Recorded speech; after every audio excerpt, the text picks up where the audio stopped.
Hello बच्चा party, कैसे हैं आप सभी लोग। उम्मीद करता हूँ सभी बढ़िया होंगे, मजे कर रहे होंगे।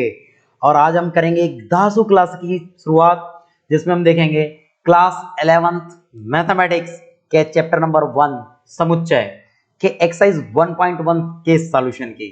ठीक है कि 1.1 का सॉल्यूशन कैसे होगा, क्या होगा और कैसे करना है। अगर आपने एक्सरसाइज 1.1 का इंट्रो नहीं देखा हो तो आपके पास डिस्क्रिप्शन में मैंने इसकी लिंक दे दिया हूं। आप डिस्क्रिप्शन में लिंक पर जाकर के आप पहले वो वीडियो देख ले, तो जिससे आपको चैप्टर नंबर 1 का एक्सरसाइज जो 1.1 है उसको किस प्रकार से सॉल्व करना है उसका बेसिक आपको समझ में आ जाएगा। पहले वीडियो वो देख ले, उसके बाद ये देखे तो आसानी से क्लियर हो जाएगी वीडियो। तो चलिए ज्यादा समय नहीं लेंगे और स्टार्ट करते हैं आज की क्लास। चलिए देखिए क्या बात कर रहे हैं हम। यहां बात कर लेते हैं पहले क्वेश्चन की। क्या दिया गया आपके पास, प्रश्नावली 1.1।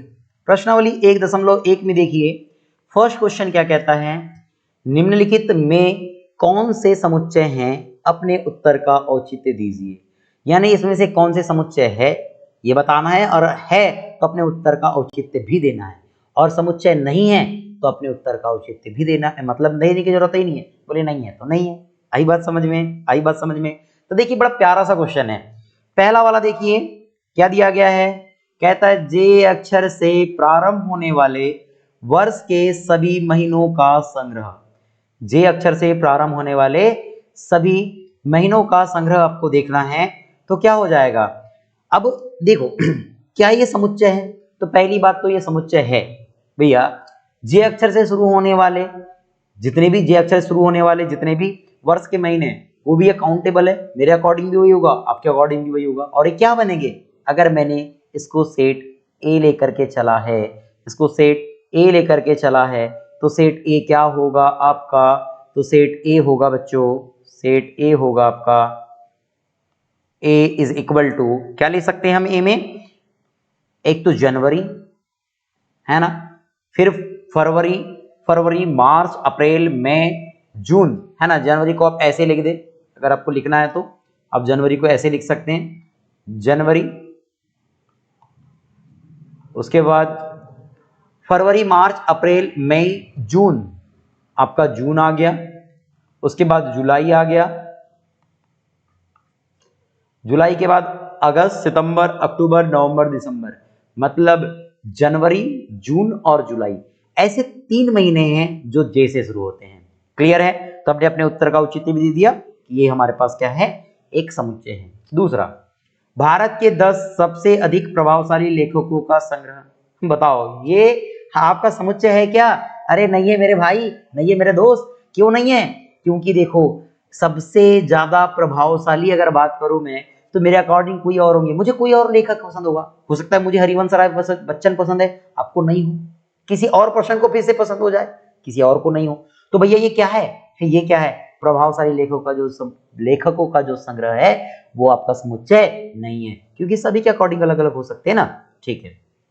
थर्ड, विश्व के सर्वश्रेष्ठ 11 बल्लेबाजों का संग्रह।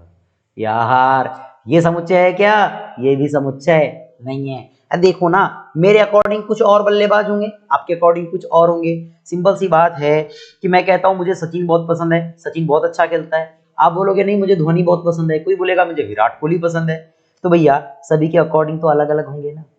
कलेक्शन वेल डिफाइंड कलेक्शन है क्या, है क्या वेल डिफाइंड कलेक्शन, यहाँ पर वेल डिफाइंड कलेक्शन नहीं है। मैंने बोला था समुच्चय क्या होता है, तो समुच्चय क्या होता है हमने बताए थे। समुच्चय की डेफिनेशन याद आ जाएगा तुम लोगों को कि समुच्चय क्या होना चाहिए, वेल डिफाइंड कलेक्शन होना चाहिए। वेल डिफाइंड कलेक्शन मतलब समझते हो कि नहीं, सुपरिभाषित होना चाहिए, है ना, अवयव सुपरिभाषित होना चाहिए, तो वो समुच्चय है। तो ये क्या हो जाएगा, समुच्चय नहीं है। उसके बाद देखो फोर्थ, आपकी कक्षा के सभी बालकों का संग्रह है। आपकी कक्षा, अरे आप कक्षा 11 में पढ़ रहे हो, मैंने बोला कक्षा 11 में राम भी है, राम है, श्याम है, घनश्याम है, सीता है, गीता है, राधा है। अरे भैया बहुत से है ना। और ये सब के सब जो मैं बोलूंगा वही आप भी बोलोगे। क्या आपकी क्लास में ऐसे कोई बच्चे हैं जिसको आप नहीं बोलोगे क्या, हाँ ये तो सभी बोलेंगे ना। इसका मतलब है आपकी कक्षा के जितने भी बच्चे होंगे ये सब क्या होंगे, इस सेट का निर्माण करेंगे, समुच्चय का निर्माण करेंगे। यानी आपकी कक्षा के सभी बालकों का जो संग्रह होगा वो समुच्चय होगा। क्लियर है बच्चों? देखते हैं फिफ्थ क्वेश्चन की ओर। 100 से कम सभी प्राकृत संख्याओं का संग्रह। 100 से कम सभी प्राकृत संख्याओं का संग्रह है यार, ये भी ठीक है, ये भी एक समुच्चय है। a इज इक्वल टू 1, प्राकृत संख्या 1 से शुरू होती है, 2 3 एंड डेड 99 बोल देते हैं। 100 से कम मतलब 99, मतलब 1 से 99 तक जितनी भी प्राकृत संख्या है ये सभी इसी समूह में है, इसी समूह में है। मेरे अकॉर्डिंग भी वही है, आपके अकॉर्डिंग भी वही है। जब मेरे अकॉर्डिंग भी वही है, आपके अकॉर्डिंग भी वही है, सो क्या हो जाएगा फिर ये समुच्चय हो जाएगा। क्लियर है? क्लियर है? समझ में आ रहा है? अगर समझ में आ रहा है तो लाइक कर दो, जल्दी से लाइक कर दो, है ना। बढ़ते हैं आगे नेक्स्ट 6 क्वेश्चन की ओर। लेखक प्रेमचंद द्वारा लिखित उपन्यासों का संग्रह। हाँ, लेखक प्रेमचंद, पर्टिकुलर लेखक का नाम बताया उसने, प्रेमचंद। अब प्रेमचंद ने उपन्यास जो लिखा है वो काउंटेबल है। ये मैं भी बता सकता हूँ, आप भी बता सकते हैं। मुझे याद नहीं है, हिंदी का टीचर नहीं है, मैं तो मैथ्स और फिजिक्स का टीचर हूँ, तो इसलिए मुझे पता नहीं है। पर जितने भी इसके उपन्यास है वो काउंटेबल है, बुक में लिखे होंगे कहीं ना कहीं, वो तुम्हारे अकॉर्डिंग भी वही होंगे, मेरे अकॉर्डिंग भी वही होंगे। मतलब ये तो क्या समुच्चय है। उसके बाद नेक्स्ट, सभी सम पूर्णांकों का संग्रह। जितने भी सम पूर्णांक है ये भी समुच्चय होगा। मेरे अकॉर्डिंग भी सम पूर्णांक वही होंगे, आपके अकॉर्डिंग भी सम पूर्णांक वही होंगे। क्लियर है? ये भी समुच्चय होगा। उसके बाद नेक्स्ट देखते हैं, इस अध्याय में आने वाले प्रश्नों का संग्रह। भैया ये भी काउंटेबल है ना। मेरे अकॉर्डिंग भी वही क्वेश्चन आने वाले हैं, आपके अकॉर्डिंग भी वही क्वेश्चन आने वाले हैं, ये भी क्या होगा, आपका समुच्चय होगा। उसके बाद नेक्स्ट देखो, विश्व के सबसे अधिक खतरनाक जानवरों का संग्रह। ये नहीं है समुच्चय, ये समुच्चय नहीं है। क्यों नहीं है भैया? देखो ना, मेरे अकॉर्डिंग खतरनाक कुछ और होंगे। अगर मुझे कुत्ते से डर लग रहा है तो मेरे लिए खतरनाक हुआ है, तुमको बंदर से डर लग रहा है तो भैया बंदर आपके लिए क्या खतरनाक है। कई लोग तो बंदर को पकड़ लेते हैं, है ना, कई लोग कुत्ते को खिला लेते हैं, कुत्ते पाल लेते हैं, तो भैया उनको उससे डर नहीं लगेगा। पर मुझे तो लगता है, मुझे डर लगता है, मैं बहुत दूर भाग जाता हूँ। जब मुझे डर लग रहा है इसका मतलब मेरे लिए खतरनाक हुआ है, आपके लिए नहीं है। तो ये वेल डिफाइंड कलेक्शन नहीं है ना, तो ये सुपरिभाषित समूह नहीं है भैया, इसका मतलब ये समुच्चय नहीं होगा। ठीक है, बढ़ते नेक्स्ट क्वेश्चन की ओर। देखिए सेकंड क्वेश्चन, मान लीजिए a बराबर 1 2 3 4 5 6, तो रिक्त स्थानों में उपयुक्त चिन्ह एप्सिलॉन और एप्सिलॉन नॉट, यानी सॉरी इसको क्या बोल सकते हैं, बिलोंग, है ना। एप्सिलॉन, सॉरी मैं फिजिक्स की बात पर आ गया था। चलो इसको क्या बोलते हैं, बिलोंग टू। क्या बोलते हैं इसको, बिलोंग टू, है ना। याद है कि नहीं, बताया था। बिलोंग टू का साइन नहीं है। और ये क्या है, डज नॉट बिलोंग टू। ये क्या है, does not belong to, belong to. ठीक है, तो ध्यान से देखो, अब मैंने आपको बताया था कि यहाँ के जितने एलिमेंट, यहाँ जितने एलिमेंट है सबके सब सेट ए में बिलोंग करेंगे। तो ध्यान से देखो, 5 इज बिलोंग टू ए। क्या 5 है यहाँ? यस, तो 5 क्या होगा, बिलोंग करेगा। क्लियर है? क्लियर है। सेकंड देखो 8, क्या 8 है क्या इस सेट में? नहीं, 8 बिलोंग करेगा क्या, so does not belong to. Clear. देखो फिर 0, क्या 0 है भैया? नहीं है, so does not belong to. 4 है मेरे भाई, सो 4 है मेरे भाई, so 4 is belong to A. Clear है। 2 है, यस 2 भी है, so 2 is belong to A. 10, क्या 10 बिलोंग कर रहा है ए में? नहीं है, 10 नहीं है, so 10 is does not belong to A, यानी 10 बिलोंग नहीं करता। समझे मेरे भाई? समझे कि नहीं? चलो समझे समझे समझे, समझ में आया? नहीं समझ में आया होगा तो इंट्रो वीडियो जरूर देखो, ठीक है, समझ में आ जाएगा। बढ़ते हैं आगे। देखिए क्वेश्चन नंबर 3, निम्नलिखित समुच्चयों को रोस्टर रूप में लिखिए। जितने भी समुच्चय आपके पास, इन सभी को रोस्टर रूप में लिखना है। अरे रोस्टर रूप तो लिख लिए थे, समझता है हमको, चलो लिखेंगे आज फिर से। ओके चलो, फर्स्ट देखो, फर्स्ट को हमने ए ले लिए, तो हम ए लेकर के चलते हैं। चलिए ए लिए, ए इज इक्वल टू, अब इसको रोस्टर रूप में लिखेंगे। कहता है x is such that x एक पूर्णांक है जो -3 is less then x is less then 7। मतलब जो x है वो ऋण 3 से बड़ा है और 7 से छोटा है। मतलब करली ब्रेसेस में लिखेंगे, मजूले कोष्टक में लिखेंगे, क्या होगा, ऋण 3 से बड़ा मतलब ऋण 2, ऋण 1, पूर्णांक बोल रहा है भाई, है ना। 0 1 2 3 4 5 6, 7 नहीं, 7 नहीं, क्योंकि 7 से छोटा होना चाहिए। सेट ए का रोस्टर रूफ हो गया। सेट बी देखो, बी क्या दिया है आपके पास, बी क्या दिया है, तो बी में देखिए x is such that x, संख्या 6 से कम एक प्राकृत संख्या है। 6 से कम प्राकृत संख्या है, मतलब 6 से कम प्राकृत संख्या क्या होगी, 1 2 3 4 5 6, ओ सॉरी 6 से कम, सो 6 नहीं आएगी, केवल 5 तक। क्लियर है बच्चों, क्लियर है। उसके बाद सी देखो, सी क्या दिया है, कहता है x is such that x, 2 अंकों की ऐसी प्राकृत संख्या है जिनके अंकों का योग 8 है ना। क्या बोल रहा है, x is such that x, 2 अंकों की ऐसी प्राकृत संख्या है जिसके अंकों का योगफल कितना है, 8 है। अब 2 अंकों की संख्या चुननी है जिसके अंकों का योगफल कितना होना चाहिए, 8 होना चाहिए। तो 2 अंकों की सबसे पहली संख्या जिसका योगफल 8 है वो है तुम्हारा 17। उसके बाद अगर देखोगे तो आप आगे आ जाते हो तो 26, फिर आप देखोगे तो 35, फिर आप देखोगे तो 44, फिर आप देखोगे तो 53, फिर आप देखोगे तो 62, फिर आप देखोगे तो 71 होगा, 71, और आप देखोगे फिर तो 80।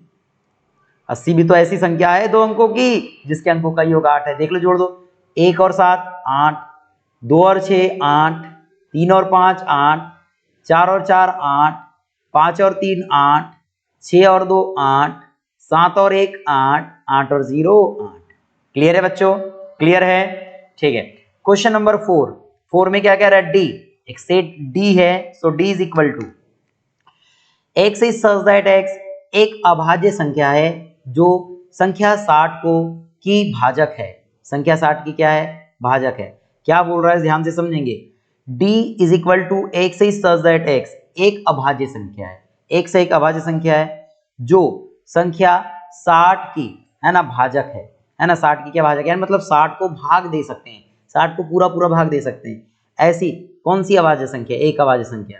तो मैंने बोला ये क्या है भैया, 2 अभाज्य संख्या है ना। अब अभाज्य संख्या और भाज्य संख्या पता है कि नहीं, तो अभाज्य संख्या क्या होती है, ऐसी संख्या जिनके एक और स्वयं संख्या ही गुणनखंड होती है, वो अभाज्य संख्या। और भाज्य संख्या क्या होती है, जिसके 2 से अधिक गुणनखंड हो जाते हैं, वो भाज्य संख्या होती है। तो 2 हो गया। अब कोई और संख्या हो सकती है क्या, नहीं, तो ये क्या हो जाएगी, ये क्या हो जाएगी, ओनली 2 ही रह जाएगा, ठीक है। क्योंकि 6 सॉरी कहाँ 2, 3 भी तो है, 3 भी 60 को डिवाइड कर रही है, 5 भी 60 को डिवाइड कर रही है। अब इसके बाद जितने भी नंबर होंगे वो सब क्या होंगे, भाज्य संख्या होंगी। इसीलिए 2 3 और 5 ऐसी संख्या भाज्य संख्या है जो 60 को भाग दे सकती है। क्लियर है। देखिए नेक्स्ट 5th क्वेश्चन, जिसपे अब सेट ई को समझेंगे। कहता है ट्रिग्नोमेट्री शब्द के सभी अक्षरों का समुच्चय। अरे यार बताया था, इंट्रो को देखो अच्छे से, इसमें बताया था मैंने कि अगर किसी भी वर्ड में एक ही लेटर बार बार आ रहा है तो उसको हम क्या लिखेंगे, एक ही बार लिखेंगे। तो क्या मैं इसको ऐसा लिख सकता हूं, इस सेट को T, R, I, G,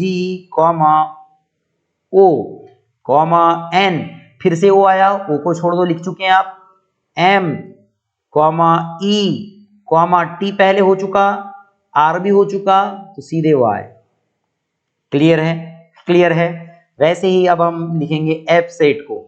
F क्या कहता है, बेटर शब्द के सभी अक्षरों का समुच्चय, मतलब बेटर को लिखना है।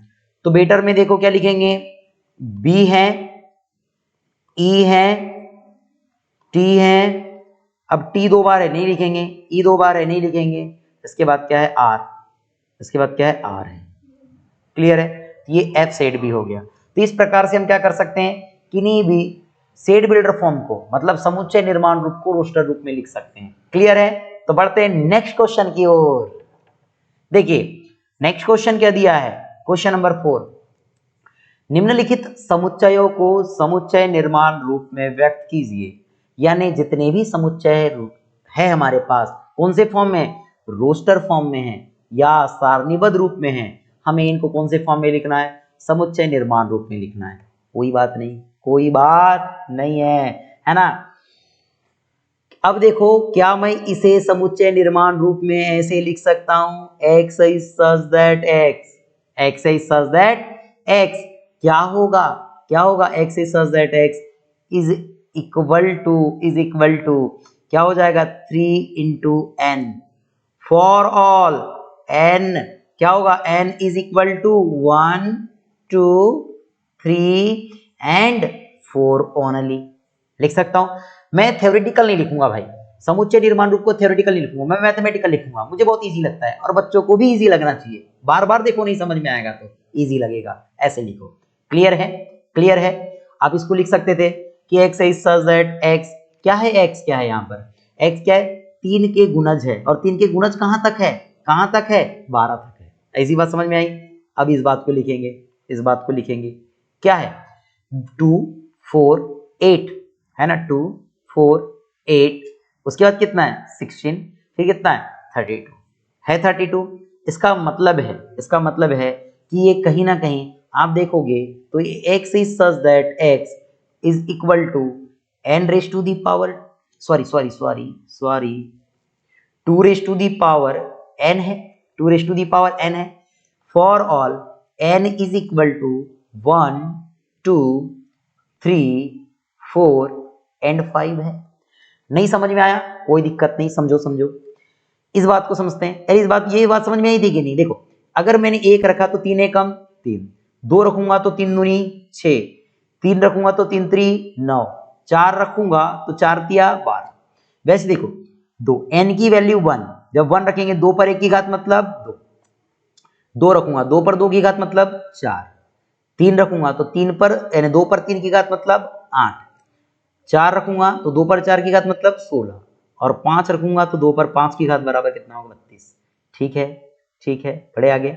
अब देखो, अब इस बात को समझते हैं। अब इसको क्या लिखेंगे, ये लिखेंगे x is such that x is equal to 5 raised to the power n for all क्या होगा, देखो 5 है, 5 का वर्ग है, 5 का घन है और 5 पर 4 की घात है, मतलब n बराबर 1 2 3 एंड 4 होगा कि नहीं, बताओ होगा कि नहीं। इजी है कि नहीं, इजी है। थ्योरेटिकल लिखने से इजी है मैथमेटिकल ऐसा लिखना। क्लियर है बच्चों, क्लियर है। बढ़ते हैं आगे, नेक्स्ट क्वेश्चन की ओर चलते हैं। देखिएगा, अब हमारे पास है 2 4 6 एंड सो ऑन। तो क्या मैं इसे ऐसा लिख सकता हूं, x is such that x is equal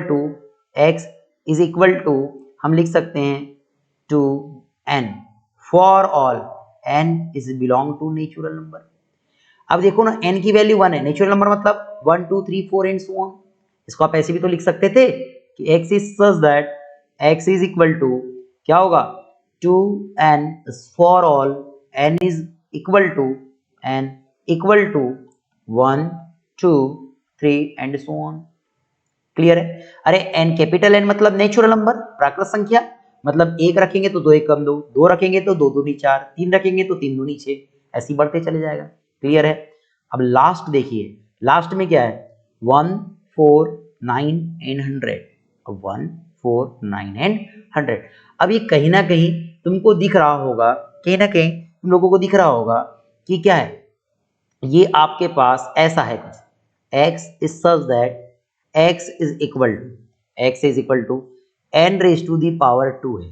कैसे है, for all n is equal to 1 2 3 4 5 6 7 8 9 and 10। अरे देखो कैसे, इसको सेकंड मेथड ऐसा लिख सकते हैं, x is such that x बराबर n का square for all n is less than equal to 10।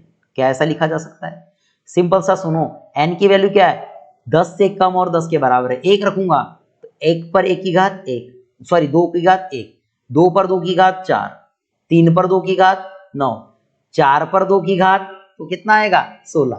Clear है, क्लियर है, ऐसे लिखा जा सकता है। देखो नहीं समझ में आएगा तो समझना है भैया, बाकी बच्चों को समझ में आ रहा है, अगर आपको समझ में नहीं आ रहा है तो फिर आप पिछड़ जाओगे, इसलिए आपको समझना है। तो बढ़ते हैं, चलो नेक्स्ट क्वेश्चन की ओर। Question number 5।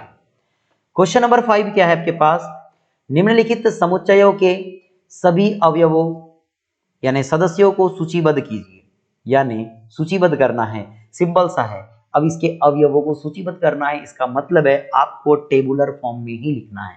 मतलब क्या करना है, सारणीबद्ध करना है, सिंपल सी बात है। क्या दिया है, कहता है a is equal to x is such that, एक विषम प्राकृत संख्या है। विषम प्राकृत संख्या है मतलब क्या होगा, 1 3 5, कितना होगा 7 9 एंड सो ऑन।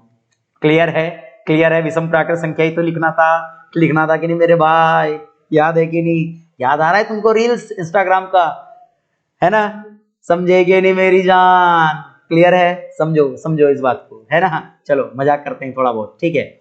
चलो क्वेश्चन नंबर 2 में सेट बी दिया है, कहता है x is such that x एक पूर्णांक है जहां पर 1/2 is less then x is less then 9/2। मतलब ये जो x की वैल्यू है वो 1/2 से बड़ी होगी और 9/2 से छोटी होगी। 9/2 का मतलब 4.5 होगा, ठीक है। एक पूर्णांक ले लेते हैं, 1/2 से अधिक होना चाहिए। 1/2 मतलब आधा, 0.5, मतलब हम लिख सकते हैं 1, ठीक है, 2 3 और ये 4 केवल लिखा जा सकता है। अरे 1/2 से बड़ा है, फिर 4 जो है वो 9/2 से छोटा है, इसके बीच की लिखना था हमको। सी देखो क्या कहता है, x is such that x एक पूर्णांक है और x square is less then 4, x square is less then 4। क्या करना है, x एक पूर्णांक है जो एक यानी 1 स्क्वायर, अगर 1 का स्क्वायर करता हूं तो कितना होगा, ये 4 होगा, मतलब मैं निगेटिव ले सकता हूं। एक्चुअल में यहाँ इक्वल होना चाहिए। अभी चलो अपन इक्वल अगर है या नहीं देख लेते हैं, दोनों बता देता हूं। अगर इक्वल नहीं है तो -1 आएगा, -1 का स्क्वायर भैया 1 होगा जो 4 से छोटा होगा। भैया शून्य भी होगा, शून्य का वर्ग कितना होगा, 4 से छोटा ही होगा। एक फिर से होगा और इस एक का वर्ग भी 4 से छोटा होगा, दो नहीं ले सकते, 2 का वर्ग 4 होगा। अगर ऐसा है तो ऐसा नहीं होगा।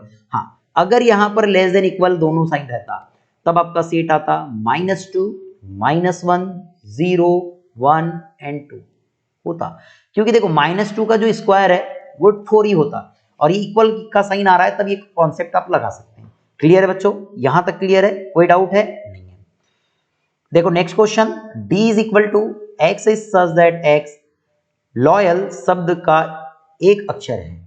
अब देखो भैया लॉयल शब्द को हमको वर्ड के फॉर्म में लिखना है, तो d इज इक्वल टू क्या होगा, LOY एंड A।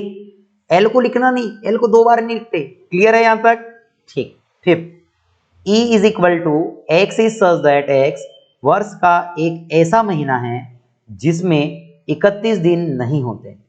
क्या बोलता है, हमको लिखना है ऐसे महीनों को लिखना है जिसमें 31 दिन नहीं होते, तो आपको लिखना है E बराबर, देखो जनवरी नहीं होता, देखो मैं जब छोटा था ना तो ऐसे लिखा था, देखो जो ये ऊपर वाला भाग आ रहा है इसमें 31 दिन होंगे और ये जो गहराई वाला भाग आ रहा है 30 दिन होंगे, तो जनवरी तो नहीं होगी, फरवरी होगा, तो क्या होगा फरवरी, तो पहला क्या हो गया फरवरी, फिर मार्च नहीं होगा, अप्रैल, फिर क्या होगा अप्रैल, फिर क्या होगा, फिर अप्रैल के बाद मई, फिर जून, फिर कितना हो जाएगा जून, फिर जुलाई नहीं होगा, फिर अगस्त भी नहीं होगा, सितंबर, फिर अक्टूबर नहीं होगा, फिर नवंबर और फिर दिसंबर नहीं होगा। मतलब ऐसे वर्ष के महीने जिसमें 31 दिन नहीं होते, फरवरी, अगस्त, जून, फिर सितंबर और फिर नवंबर है।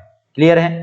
वैसे अब लास्ट देखो, कहता है f is equal to x is such that x अंग्रेजी वर्णमाला का एक व्यंजन है जो k से पहले आता है। हाँ अब देखो ना, एक व्यंजन लेना है, स्वर नहीं लेना है ना, जो k से पहले आता है। मतलब f सेट के लिए जो बन जाएगा, क्या बनेगा a b, वैसे इसे स्मॉल लेटर में लिखना चाहिए तो मैं स्मॉल लेटर में लिख देता हूं, तो हो जाएगा a, सॉरी व्यंजन ले रहे हैं ना हम, ए तो क्या है स्वर है, व्यंजन लेना है हमको, तो क्या हो जाएगा ये बी सी डी, ई नहीं होगा, एफ जी एच, आई नहीं होगा, जे और के तो होगा ही नहीं, के से पहले वाले बोल रहा है, तो B C D F G H and J. Clear है बच्चों, क्लियर है क्वेश्चन नंबर 5। तो बढ़ते हैं नेक्स्ट क्वेश्चन की ओर, क्वेश्चन नंबर 6। क्वेश्चन नंबर 6 में क्या दिया गया है, कहता है कि बाई और रोस्टर रूप में लिखित और दाई और समुच्चय निर्माण रूप में वर्णित समुच्चयों का सही मिलान कीजिए। तो अब सही मिलान करना है हमें, सही मिलान करना है हमें, तो सही मिलान करेंगे। चलो तो देखो क्या होगा। पहला 1 2 3 6, 1 2 3 6 क्या है? x is such that x एक प्राकृत संख्या है जो 6 से भाजक है। इसका मतलब ये इसके लिए आएगा कि नहीं, बताओ जल्दी से। क्लियर है? क्लियर है। यानी कि ये बात को हम ऐसा कह सकते हैं कि आपके पास क्या है कि x is such that x क्या है? प्राकृत संख्या है, प्राकृत संख्या है और 6 की भाजक है। ठीक है, बड़े आगे, बड़े आगे। उसके बाद दूसरा देख लो, दूसरा देख लो। कहता है 2 और 3। अब 2 और 3 क्या होता है? देखो x is such that x एक अभाज्य संख्या है जो 6 की भाजक है। मतलब ये 2 और 3 अभाज्य संख्या है जो 6 की भाजक है। ठीक है, उसके बाद नेक्स्ट देखो, मैथमेटिक्स सही है, एक्चुअल में है मैथमेटिक्स, जो डबल डबल वर्ड है इसको बार बार रिपीट नहीं किया, तो इसके लिए क्या बन जाएगा? ये होगा। और लास्ट बच गया तो यही होगा, देख लो अच्छे से। क्या कह रहा है कि x is such that x संख्या 10 से कम एक विषम पूर्णांक है, और विषम पूर्णांक आपको दिख रहा है। क्लियर है बच्चों? क्लियर है? यहां तक कोई डाउट नहीं है? बढ़ते हैं नेक्स्ट। चलो, तो यहां पर हमारा ये एक्सरसाइज कंप्लीट होती है। उम्मीद करता हूं आपको वीडियो बहुत पसंद आ रही होगी, मैथ समझ में आ रही होगी। अगर आपको वीडियो पसंद आ रही है तो वीडियो को आप लाइक कर लीजिए, चैनल को सब्सक्राइब कर लीजिए और वीडियो को ज्यादा से ज्यादा शेयर करें। मिलते हैं नई वीडियो में नए दिन के साथ। Thank you.